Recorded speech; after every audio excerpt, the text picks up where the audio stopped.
Hello, everyone.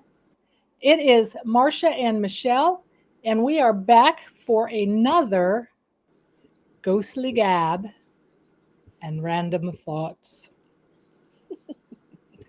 This evening, our topic is going to be UFOs in the Unitah Basin and Skinwalker Ranch. Becky and I just finished a week-long trip there, and I want to share with you what we found or did not find and what we found out and just stories about our trip.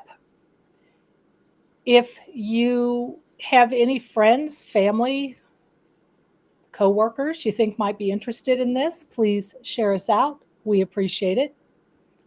Hey Dawn, hey Bev, I see you're logged on. I'm going to tell you about our trip to Utah. We did not get abducted by aliens. We did not.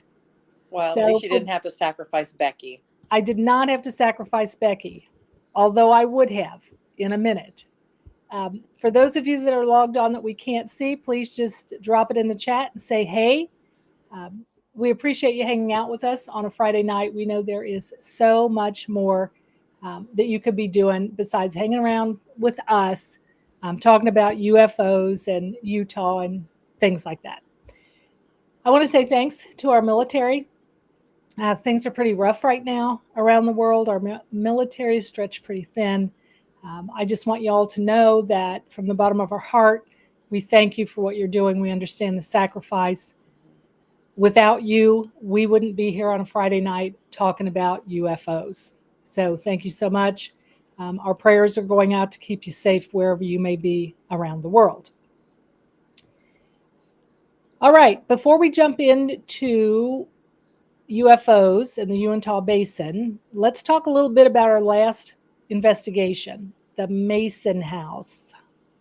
Mason House. So, Michelle, what do you got to say about the Mason House? That was a very cool house. But, I like the old age. Yeah. Okay, now imagine, if you will, for those of you that are not familiar with it, you drive up, you're driving down literally a one-lane road. You've got the river on one side, yep, and this old house on the other.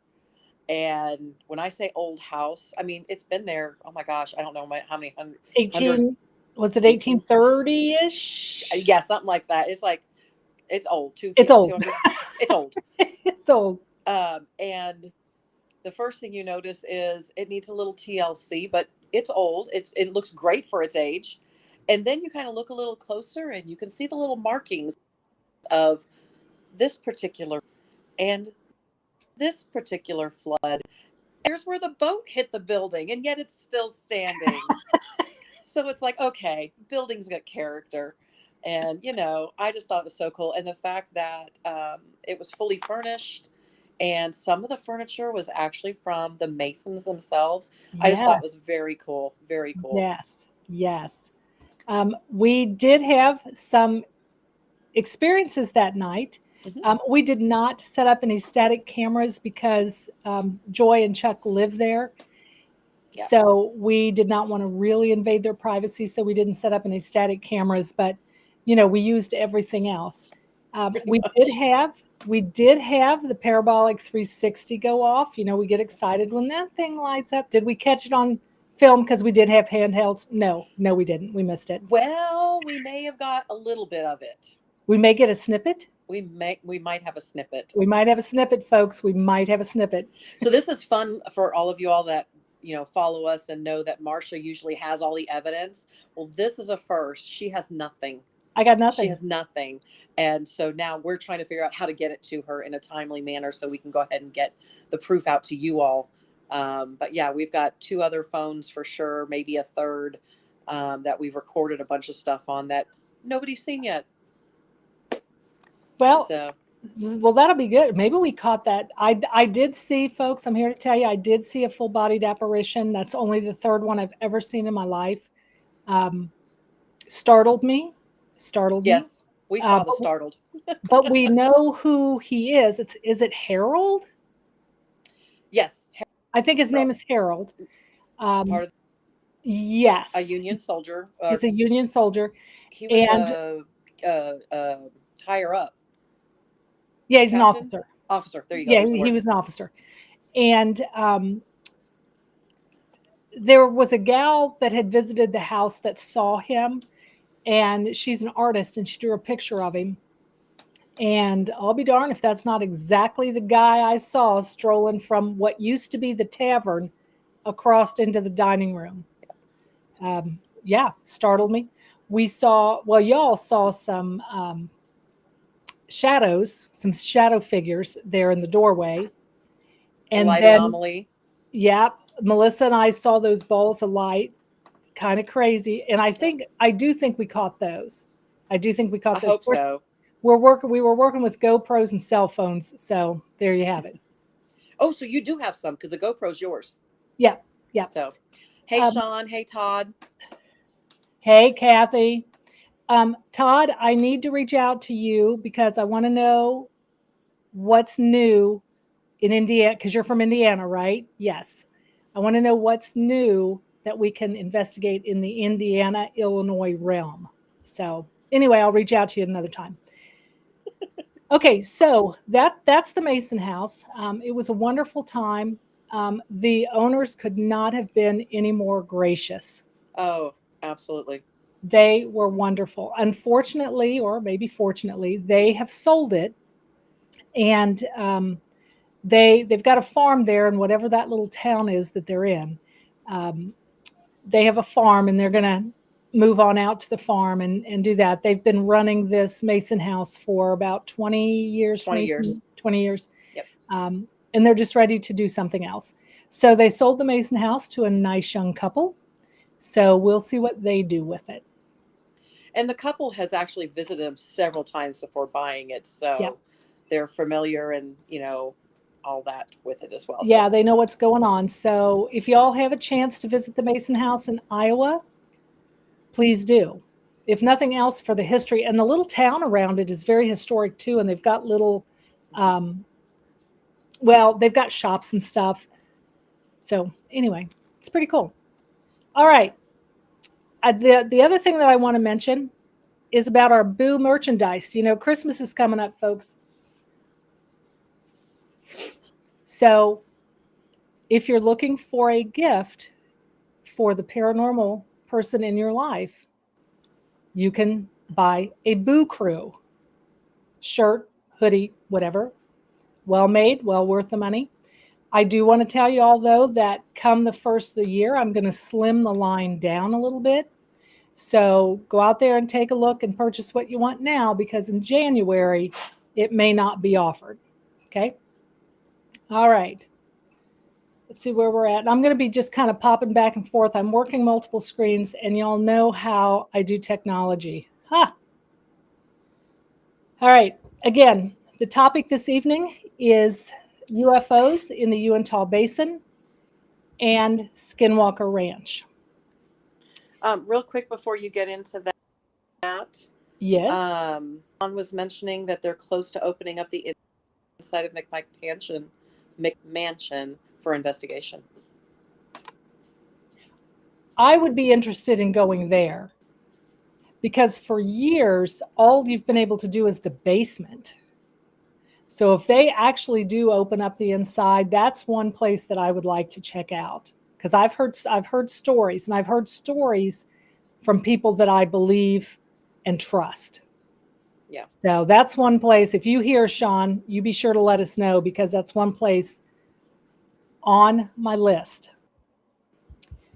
Okay, let's talk about the Uintah Basin of Utah.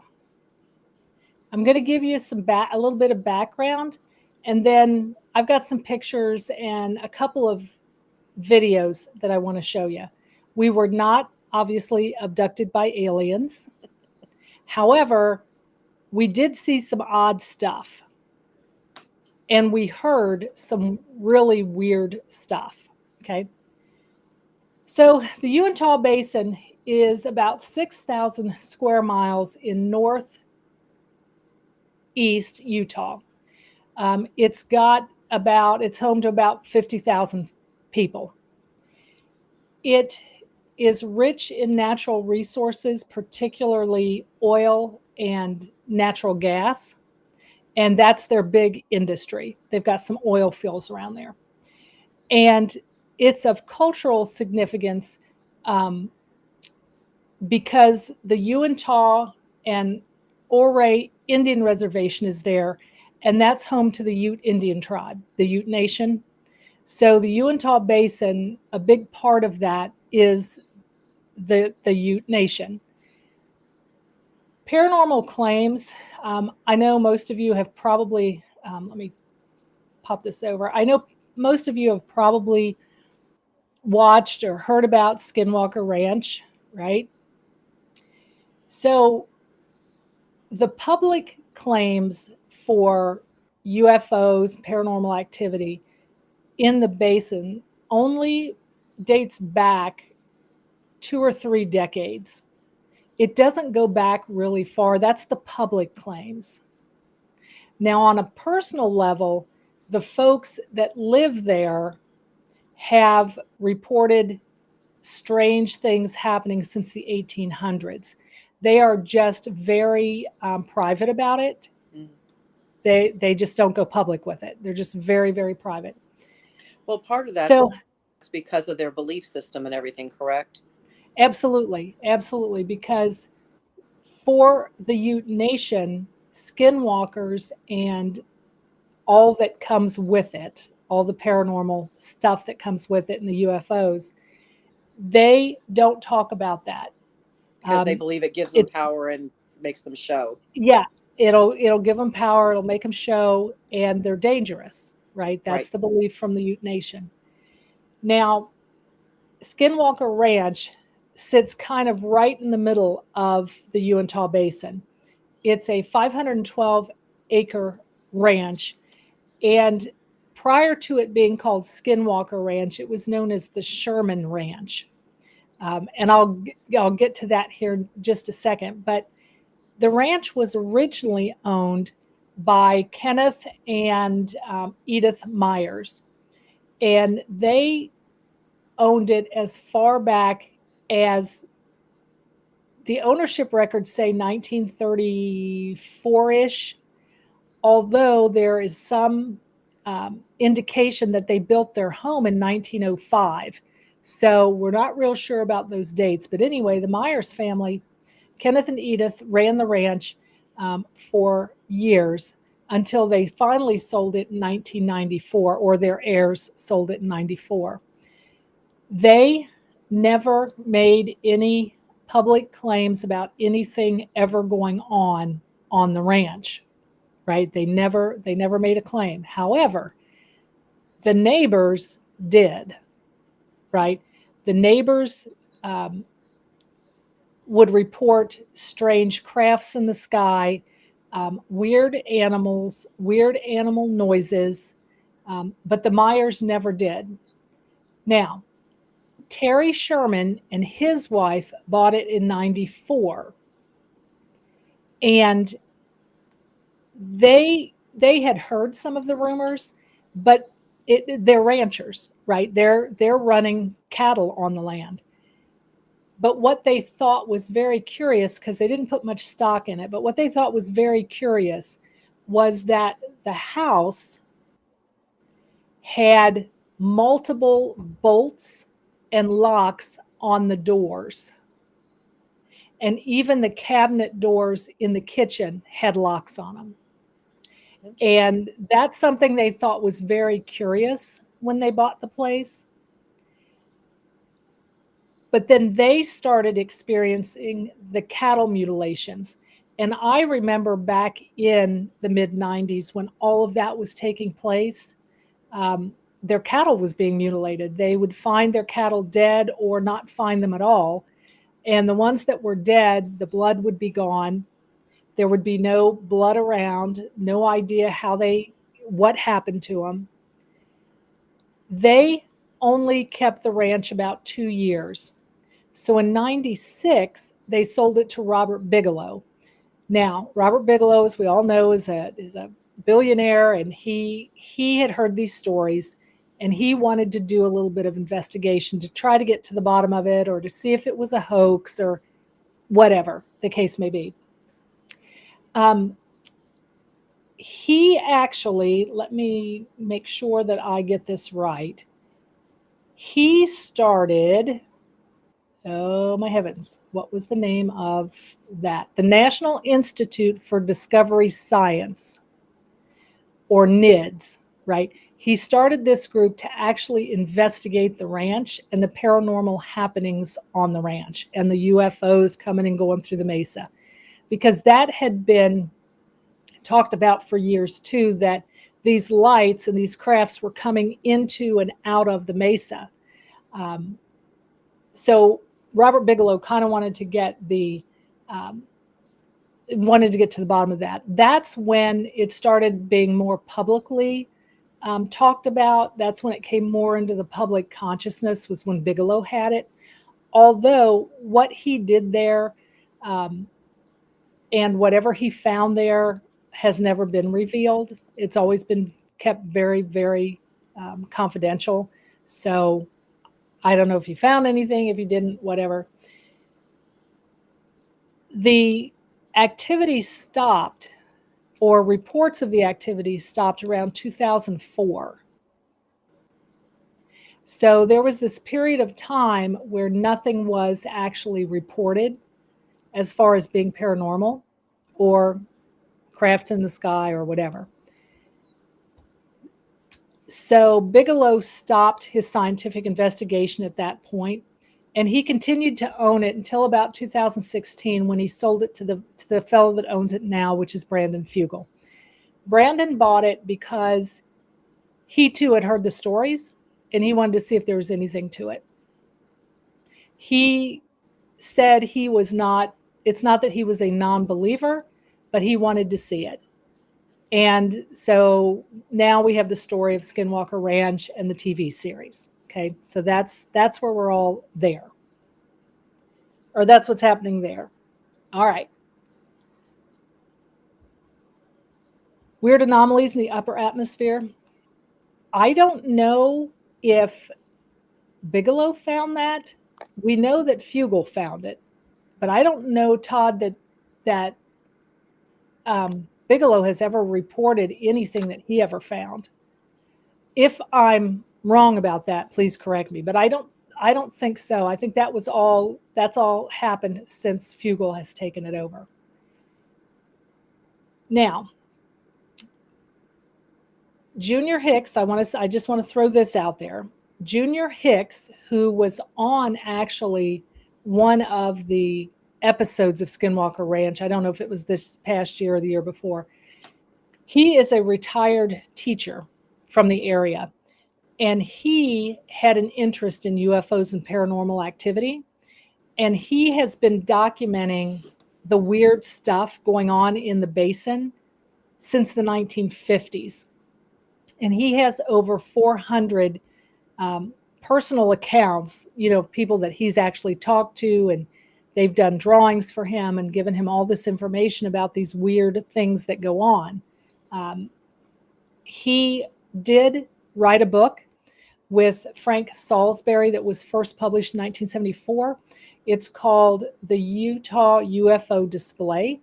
So if y'all are interested in reading anything about it, I would suggest that. Our host, the gal that hosted us on her property, she knows Junior, and what he did is legitimate. He legitimately went out and talked to these people, gathered this evidence. Whether they saw what they said they saw or not, who knows, but they saw something, right? There's too many of them. Somebody saw something. So anyway, that's what's going on. So that's pretty much what the paranormal claims are, and a little bit about the history of the ranch. Now, the Myers, when they lived there, they originally lived in what we call Homestead 3, which is on the northwest corner of the property. In the television series, they haven't talked about Homestead 3 yet, but I would suspect they're probably getting ready to talk about it in the next season. That's just a guess, just a guess. But we did see Homestead 3. But anyway, that was their original home. Supposedly they built it in 1905. Then they left that homestead and built another one farther up on the eastern side of the ranch. That's what they call Homestead 2 in the series, right? That's the Myers place. And as I said, they never spoke publicly about any strange occurrences. They ranched it for many, many, many years. And they never spoke about any strange happenings, but their neighbors did. And they had multiple locks and bolts on all their doors and windows. So what they were trying to keep out, who knows? Or keep in. I don't know. Maybe they're trying to keep something in. I don't know. Let's see. Da, da, da. Okay, so in 2000, I want to say 2012-ish, a fellow wrote the book The Hunt for the Skinwalker. That stirred up a lot of interest in the ranch, and of course Bigelow still owned it at that point. And that's when they started having a horrible, horrible problem with trespassers, people wanting to come on the land. And I'll show you a picture here of it. There's actually a county road that like goes through their land. So they were having a horrible time with the trespassers. So Bigelow actually gated off this county road, which kind of made the neighbors mad, to keep the trespassers out. And they installed the cameras and all of that stuff. Then when Fugel came on, he actually asked the county to close that road, which they have not closed it. So that is still a county road, but it's gated at both ends, right? So I'm assuming from talking with our host that the farmers that need to, because you and I, we don't need to be going down that county road. I mean, there's no reason other than to pass right, I mean, within a stone's throw. To be nosy. Yeah, stone's throw of the command center, right? There's no reason for us to go down there. But I'm assuming that when the farmers and the neighboring ranchers need to get on that road, they get on that road. So that's just a guess on my part, but that's what I know about that. And I also want to tell you that Skinwalker Ranch, that term is trademarked. So I'm probably going to get thrown in trademark jail for using it in the title of our Ghostly Gab. So I just want to let you know that. So bail money is appreciated.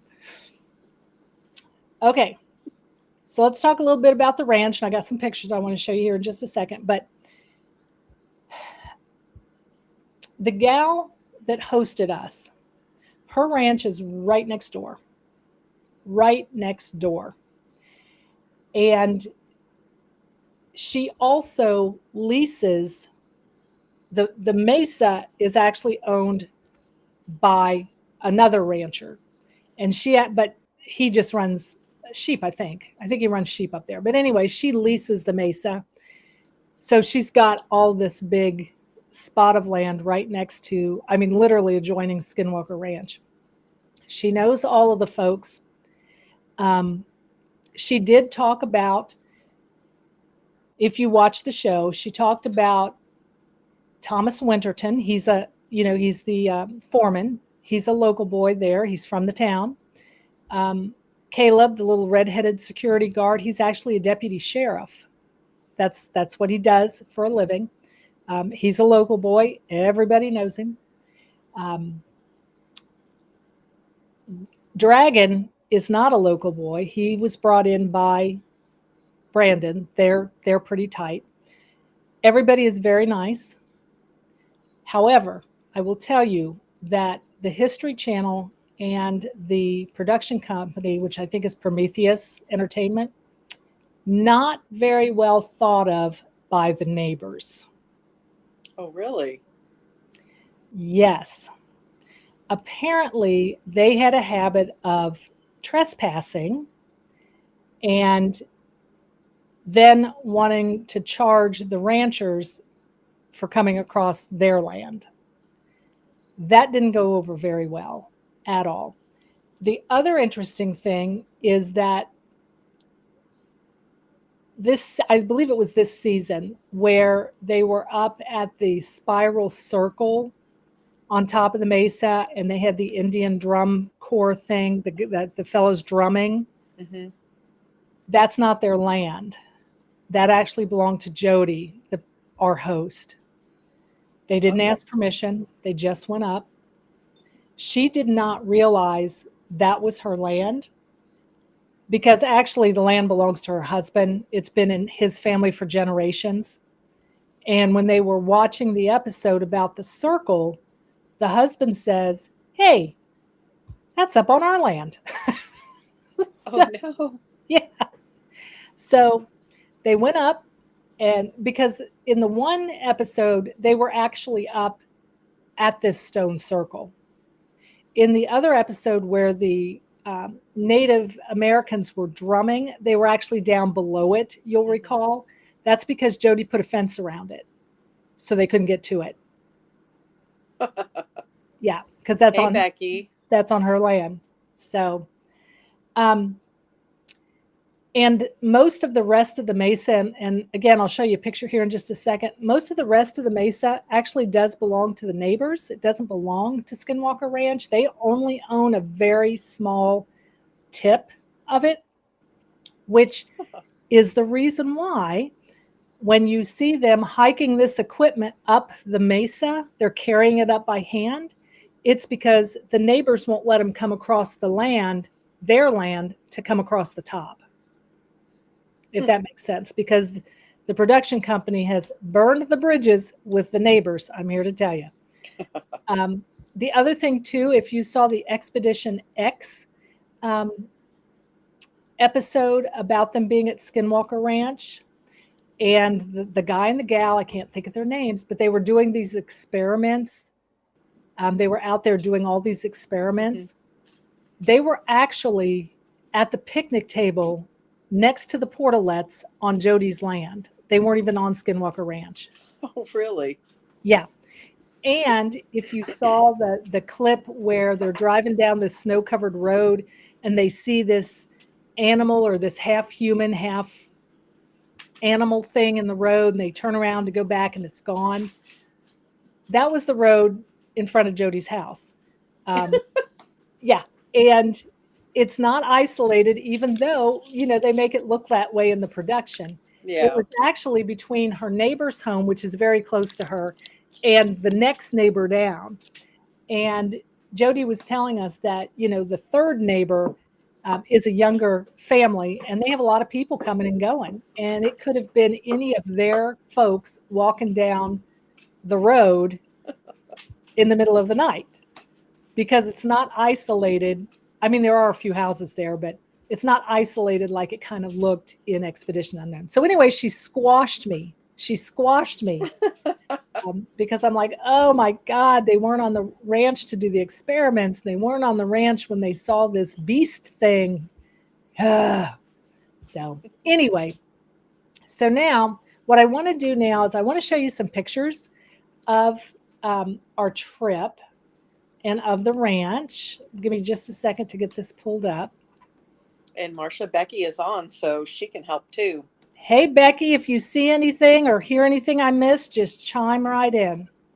It was a great time. Okay. We're very glad you were not abducted and you made it back home safely. She was willing to be, but she didn't. She didn't get abducted. Okay. So here, folks, this is a view of the mesa from where we were staying. And, we were tent camping, right? We tent camped. So this is the mesa. The background that you see, I don't know if you can see my cursor or not, moving a little bit, maybe. Yeah. This is what you see in the show. Now, right around here on the end, Homestead 2, for those of you that watch the series, is right here. So we were you can't get any closer to the mesa than we were. This is all Jody's land. They got cattle running out there. So this is what we looked at for 5 days. It was wonderful. For those of you that wondered if we really tent camped, if you didn't see the video on Facebook, we really did camp. Here's our little campsite. Um, this was taken, I believe this was taken at sunrise. But you can see we're sitting right on the rocks.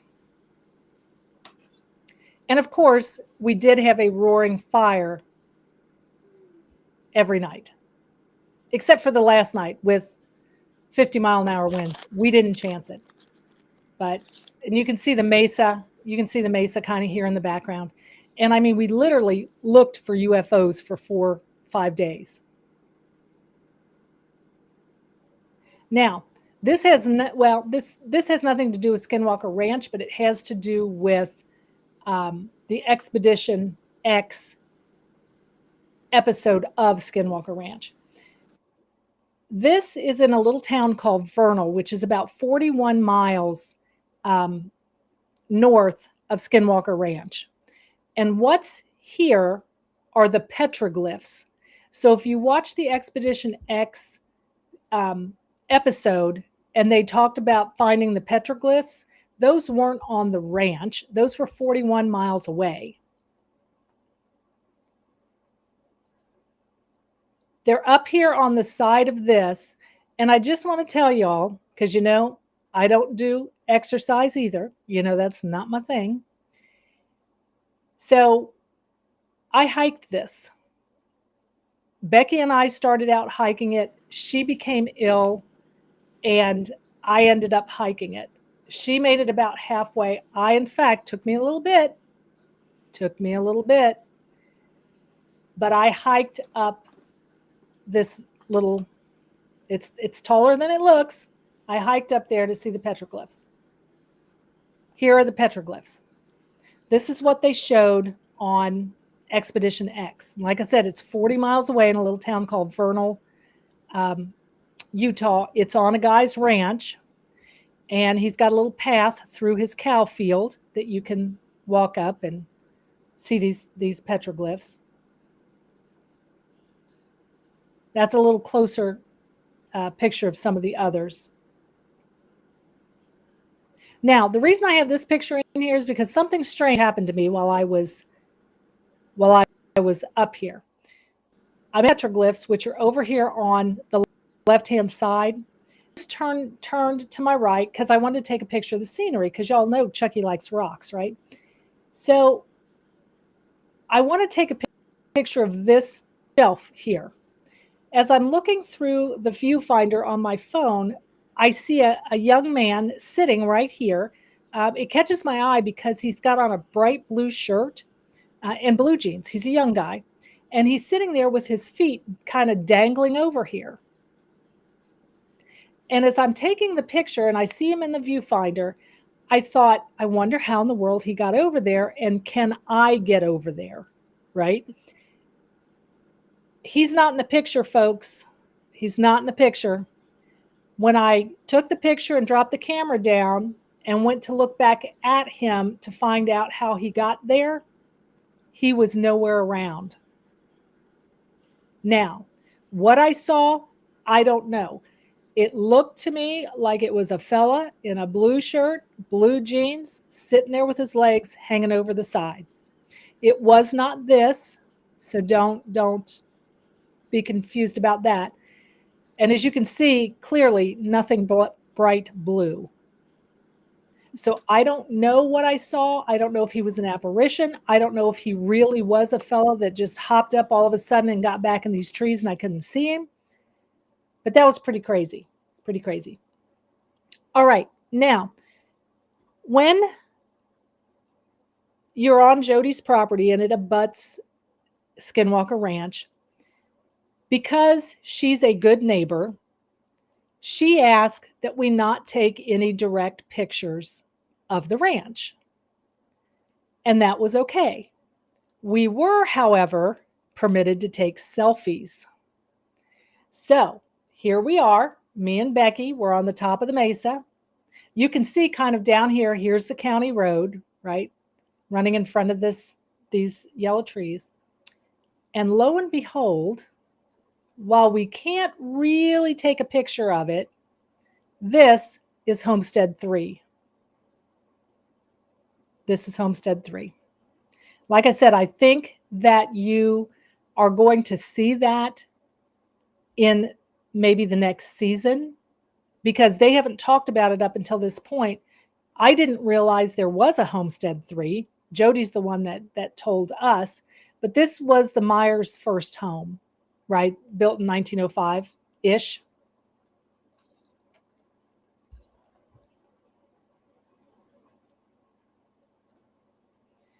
Here we are up on the mesa, just having a wonderful time. And again, not permitted to take direct pictures of the ranch. However, right here is Homestead 2. That's how close we are to it. Her ranch is right up above it. All we have to do is walk down this little ravine here, and we are right there. So this is Homestead 2. Now here we are, just kind of hanging out, getting some scenery, and oops, what's in the background? This is the command center, right? We've all seen this. If you watch Skinwalker Ranch, you can see here's the helipad, right? However, I want you to look over here on the right-hand side. There's a new building right here. They just built this building, and I suspect that we will probably see this building in the next season as well. This is a metal building. It's all metal. This looks like a door here, but nobody ever comes and goes from the back of it. So I suspect the door is around the corner here in the front, but this is all steel. It's like a Faraday cage. So I'm just going to guess, because I don't know and I wasn't told, but I suspect this will be where the new command center is. Because if you know anything about Faraday cages, you know that supposedly you won't have any electrical interference in a Faraday cage. Now, here's the helipad, right? We see that in the show all the time. Here's the command center. We see that all the time. They always walk up this path to the command center. Now, what I want to show you is Jody, here's the road, right? Here's the county road, goes right through the property. Jody's property, this telephone pole right here, this is on her property. Her property line comes right through here. So that would be the reason, folks, that you always see only one view of the command center, of them going in this one door. You never see what's around it, because they don't own what's around it. Just going to throw that out there. Interesting. We learned a lot of interesting stuff. And again, here's the, this one does not have the building in it, but, you know, oh my, there's Homestead 2, or the command center. And as I said, this telephone pole is on Jody's property. This is her land right here. So she is literally their next door neighbor. Now, here's another beautiful picture of me and my cousin up on the mesa. Look at that. Isn't that beautiful? Oh my, what's in the background? Why, my heavens, that looks like the triangle that we hear so much about. And again, the road is right here. The county road runs right in front of it. This is the triangle we hear so much about. This is the stone circle. This is not a very good picture. I couldn't do a drone picture because it was so windy, but this is the stone circle that they found. This, we're not sure what this is. This is some kind of a man-made mound. So we don't know if that's a burial mound. We don't know if it's a ceremonial mound. We don't know what it is. But we call it a stone circle because they've got these big stones all the way around it, which is out of place for the mesa. And you can see she's got like a little fence post here, and she's got some barbed wire there, and she's got another fence post here because she fenced it off from them when they were up there the first time because they didn't get permission. Not that she wouldn't have given them permission, they didn't ask. Okay, when we talk about Skinwalker Ranch, this is Skinwalker Ranch right here. Okay, the county road runs right in front of the mesa. You can see it right here. But you can also see that they own just this little tip of the mesa and one little square right there. I'll zoom in here so you can see it. So they don't own very much of the mesa. That's why they're always hiking up here, because the ranchers that own around them won't let them come on the property. And where we stayed was right here. This is where we stayed. So, but this is Skinwalker Ranch. That's as much of the mesa as they own right there. So, okay, so I think that's the end of my pictures. And I want to take just a second to see if there's any comments I need to address. And then I got a couple of videos I want to show you. Sorry, my dogs were being bratty. That's all right. Dippers. Just give me a second here.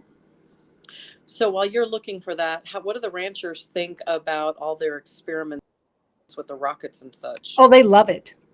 They love it because they have a front row seat.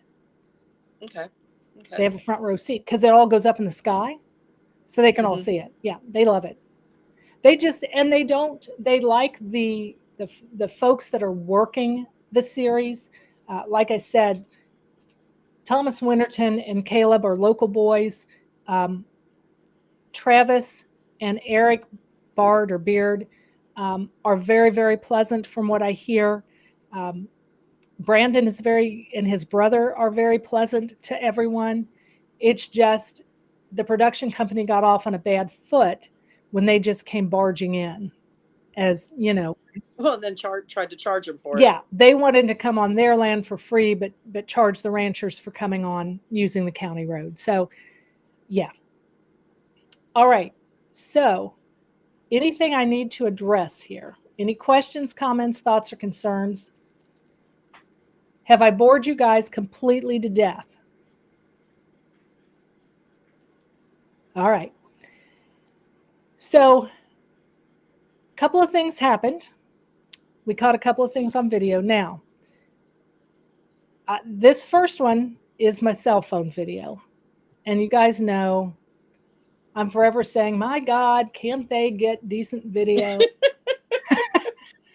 You think we would have learned with the spook light, right? Yeah. Can't you get decent video? No, you cannot. You cannot. So Becky and I saw what we could not identify in the sky over the mesa on 2 nights, on Monday night and on Wednesday night. I don't know what they were. I don't know if they were man-made. I can't tell you. But they were lights that did kind of odd movements, right? They were not planes. Planes you could clearly see, which, by the way, the first day that we were there, we did have a military helicopter circling the mesa, which we thought was pretty interesting. But this first video that I'm going to play for you was captured on my cell phone because it's all I had, folks.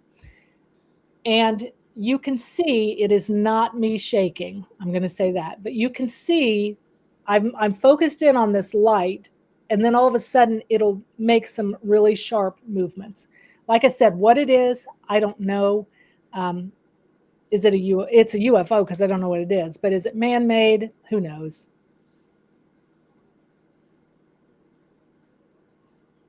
Okay, let me come back over here and share my screen.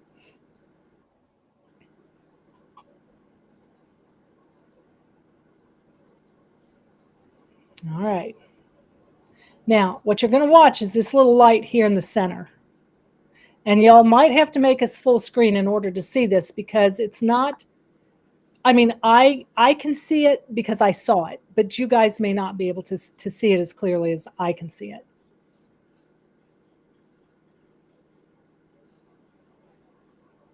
Did you see it jump?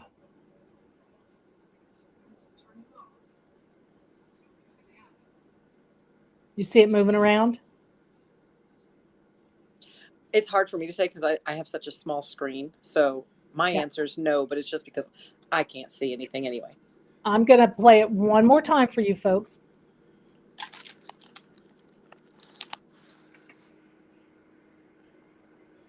So it kind of drops down.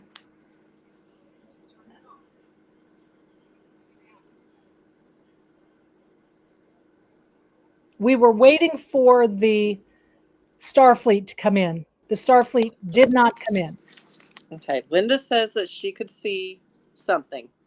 Yeah. Well, like I said, you may have to go back or rewatch this or whatever and make it full screen. Because this is one of those videos where you want to say, Jesus Christ, can't you get a better video than that? No, I couldn't. Okay. Now, the next video that I want to show you, I have to tell you the story behind it. So I'm headed to Laramie. I'm going home. I'm going home. So I'm in the dark. I have like 80 miles of mountain road to go, and I really wanted to get across the mountain before it got dark. Well, that did not work for me. It just did not work. I'm in the dark. I am 10 miles south of Laramie, Wyoming. You can see in the distance on this video, you can see the lights of Laramie, Wyoming. But what you see on the side of the road, those are just reflectors because those mountain roads, they are very well marked. I will give that to them. They mark their mountain roads very well. So I'm driving along and I see this thing coming at me. Originally, I thought it was a Walmart bag or, a plastic bag that had gotten caught up in the wind because it was pretty windy. And that's what my mind registered initially until it just kept coming at me. And as it got closer, I saw that it was actually, and you can't see it that well on this video. This is my dash cam. It actually was a triangle. It was a triangle and it was about the size of a dinner plate, maybe a little bit bigger. It wasn't very big, but it was a triangle and it was brown. And as it got closer, I thought to myself, I automatically went to bat because, that's where we go. So I'm thinking, oh my God, it's a bat. It was not a bat because as it got closer, it was completely solid. I didn't see wings. There were no wings flapping. There was nothing on the underside of it. It was just the weirdest thing. So I'm going to play it for you, and then I've got it slowed down so that you guys can see it. But again, I'm about 10 miles outside of Laramie, Wyoming. I've got a red circle that'll come up. Okay, so I see it coming at me, right? I'm like, what is that? Is that a Walmart bag? That is not a Walmart bag. Okay, and you see the lights of Laramie there in the distance. Okay, now I'm going to slow it down and let you take a peek at it.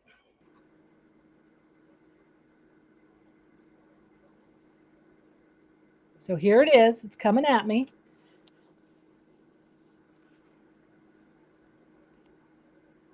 And it was just a triangle. It was just a brown triangle.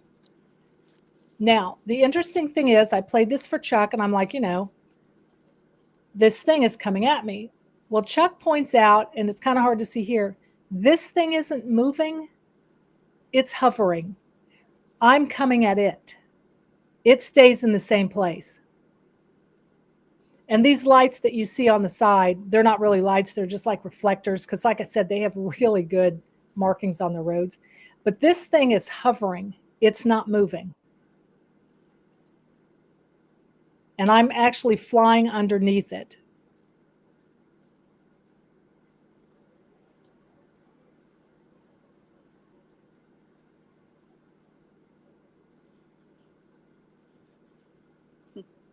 So, what it is, I don't know. Like I said, it was triangle. As soon as I saw this, though, I popped the SD card out of the dash cam because I thought, you know, I don't know what this is, but it's not a Walmart bag and it's not a bat. So I need to take a closer look. And who knew that, the dash cam's so grainy. But anyway, that's what I know, folks, about the Uintah Basin and Skinwalker Ranch. Well, very cool. So when's your next trip? To there? well, let me tell you, if you all are at all interested, hit me up because I can put you in touch with Jody. She was the best hostess. She came up on that because we were kind of up above her house, and she came up and she checked on Becky and I a couple of times a day just to make sure, are you okay? It's kind of cold here. It's kind of windy, but we did fine. Anybody that likes to camp, you would love this place. You would love this place. She's got 10 little spots set up where her husband has kind of leveled it out, so you can put a tent or whatever. Or an RV. If you got an RV, you can drive that up there.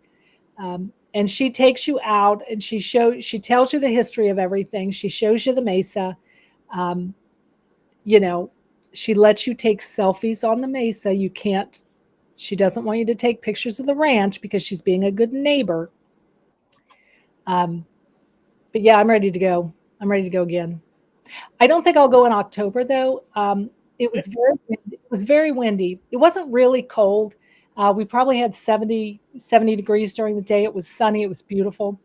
It got a little chilly at night. It was 19, I think, one night, 20, 25, a couple of nights.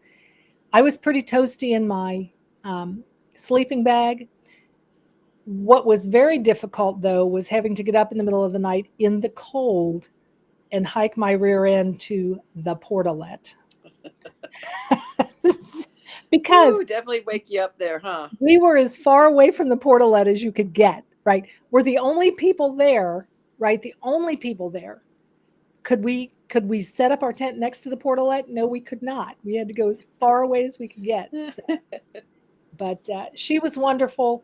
We met a young guy. A young guy came in on Wednesday night. Tyler, I think was his name. He's U.S. Army out of Washington State on his way to Salt Lake City. He came and he camped right next to us one night. He was just delightful as well. So, all right, Michelle, you want to throw our social media up there? I'll tell you all, just in case you don't know where to find us, although I know that you all do. Yeah. You having trouble there? Where is it? Oh wait, I think I'm pressing the wrong button. Hold, please. I got it. It's coming up. Okay. There it is. Sorry. So y'all pretty much know how to find us. But, we're on Instagram, we're on YouTube and Facebook, or if you choose different platforms, we're on Rumble and MeWe and Odyssey. Just connect with us. Let us hear your stories. All right.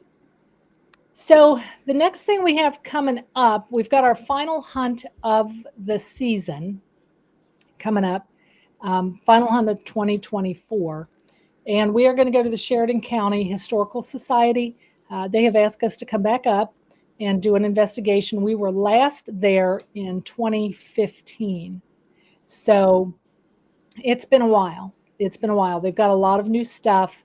And they just wanted us to come up and check it out. So we are going to go up there in November, and that will be our last hunt for 2023.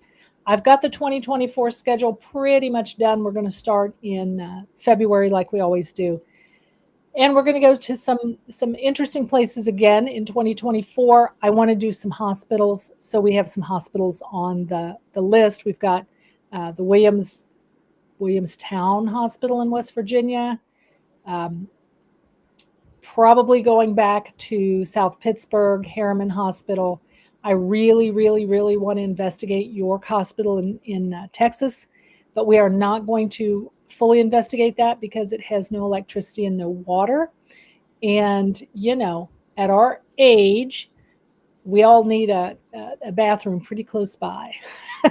So our days of peeing in the bushes are pretty much over with. What else am I missing, Michelle? Anything? I think you've covered it. Okay. Oh, and Dawn, about the schedule around the show filming. Jody says that they film July and August, so that's a pretty tight time frame, and And it's going to be hot. It's going to be hot. So I don't know. I don't know that I want to do that.